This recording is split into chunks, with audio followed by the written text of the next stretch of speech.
Master हमार खाटी पूर्वी छपरहिया के लाइन देत हुन बलिया से 22 लट्ठा आगे चल जीबा एक लट्ठा बढ़ावा 23 हो जाओ सिवान के हेठार में तो वहां के लोग बड़ा पीक के साहब दिन भैया पूर्वी छपरहिया गावे लगे पैसा ले ला दे पैसा हमारे बड़े भैया संतोष प्रजापति ग्राम सभा दिलौरी से सादर 50 रुपए पुरस्कार भैया के चरणों में प्रणाम सब भैया के प्रणाम। परदेसी दुल्हा के दुल्हन चिट्ठी लिखत दिया और चिट्ठी वो समय लिखत रहल भैया मोबाइल फोन का जमाना ना रहे कौल खाली चिट्ठी जात रहे अंतरदेशी चिट्ठी लिखला में भी ओकरे बड़ा राज रहल उ चिट्ठी कोनो स्याही पेन से नहीं के लिखत बाबा कौना चीज से लिखत रहा काहे से लिखतिया आई है कहतिया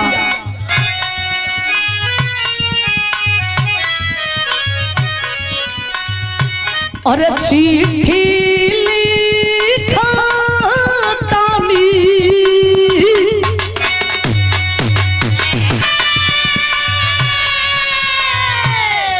अरे चिट्ठी लिखतानी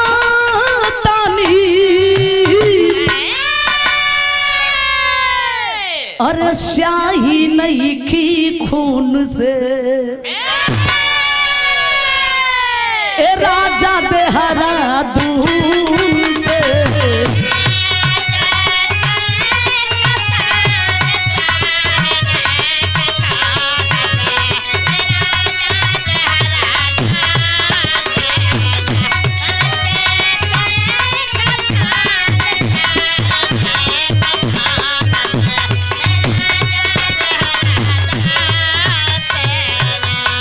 यह मेहरारू कहतिया हमके चाहिए नहीं रुपया जल्दी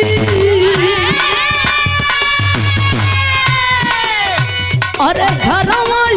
जा सैया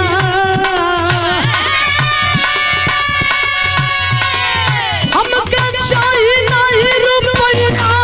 जल्दी अरे घरवा जा सैया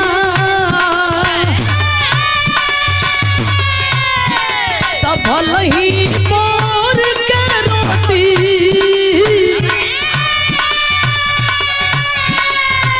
अरे भल ही मोर के रोटी अरे खाइल हब हम नून से ए राजा देहरादून